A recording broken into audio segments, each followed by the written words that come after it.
Hello and welcome to, in this case, this recording's been made on the 1st of April, beginning of a new month. My name is John Fairest and I'm currently looking at the welfare side of coronavirus 19. It's coronavirus 19. I keep on thinking of 20, obviously because we're in 2020. I'm looking at how these particular restrictions affect us, but most importantly, further down the page, you have some of this key information here. Now, I've started looking at this particular area because I think this is probably going to affect a lot of people. Financially, many of you may well have been paid on the last day of the month, so you've just received what may be your last payment, or maybe a payment that may change for next month. So, having undertaken the CAB training some years ago and run a number of websites to do with welfare benefits, a number of people asked me if I would consider looking at what gov.uk is now currently offering.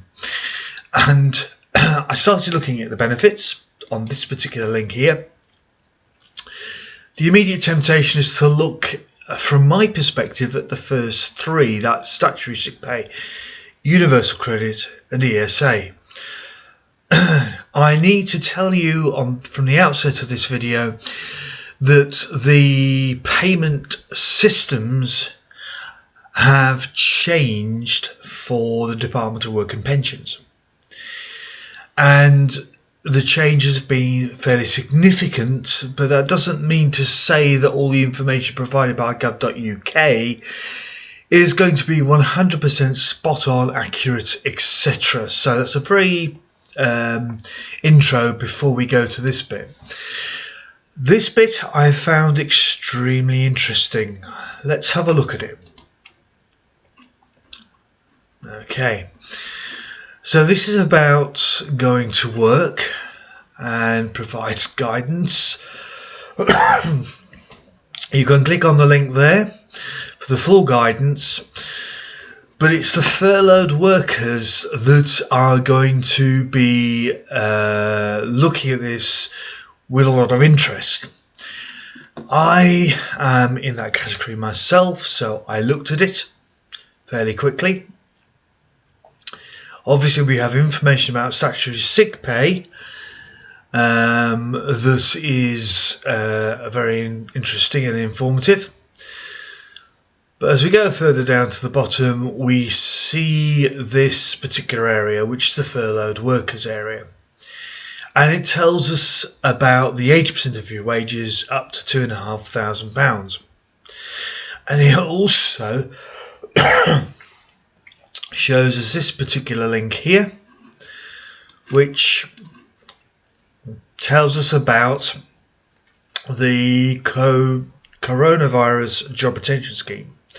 Now, this particular section is about HM, revenue and customs and the eligibility connected to it and how that works. This is different from the other benefits within the UK that you may be eligible for. Why am I saying that? Because this particular area, universal credit, interconnects with a different government department. This, in actual fact, interconnects with the Department of Work and Pensions. To many of you, the Department of Work and Pensions is known as the Job Centre. So as you go through there, you'll see lots and lots of information, some of which is out of date. Why am I saying that? Because it then looks at areas to do with a meeting. Okay, and they're not doing meetings at the job centre. Why? Because of the coronavirus. So please excuse the slight smile at that, because a lot of people would have been very wary of going into that particular area of a job centre at this stage. But reality wise is the job centre is not set up for the coronavirus scenario.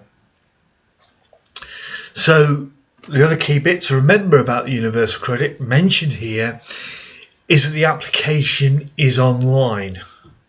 It's not through the job centre, it's actually online, and you have to open an account for that. And I'm already creating a video on this particular subject because it requires certain things from you prior to making an application, and you might have to consider advanced payments, etc. But returning to this particular area, that's the job retention scheme. If you do not want to go furlough while you're on furlough, etc.,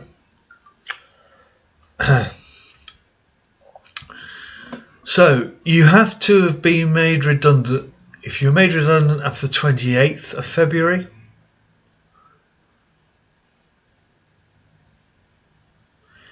if you're currently have more than one employer, so you could have 2 part-time jobs, for example,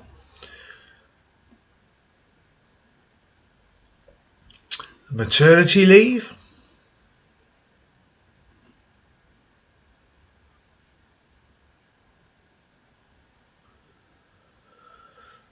and the entitlement.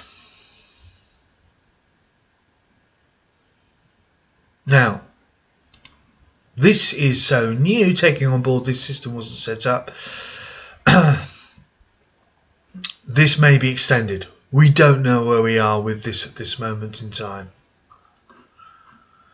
How your monthly incomes are calculated,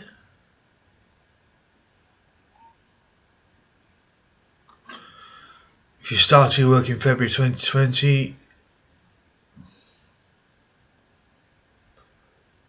whilst you're on furlough,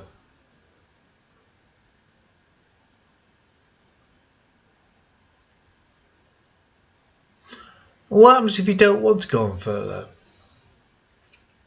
So again, this particular page has a good deal of information in that may help you and reassure you in this particular area. If you haven't seen this information before, it may take some digesting. If you need the links from any of these, please don't hesitate to make contact. Universal credit, as I say, you've seen earlier on, I've mentioned it, self-employed, COVID-19.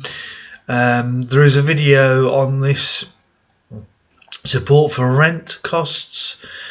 Again, housing wise, local housing has its own section within the rental costs are a component of universal credit, and again, I'm making a video on that in due course. So this particular page hopefully has given you a little bit of information that may be of benefit. Take your time to read through it. Take your time to try to understand it. But it's in this section here, employers can apply for staff, etc. I should be doing a video on self-employment, ESA and universal credit that will be available soon. I'd like to thank you very much indeed for taking the time to watch this particular video.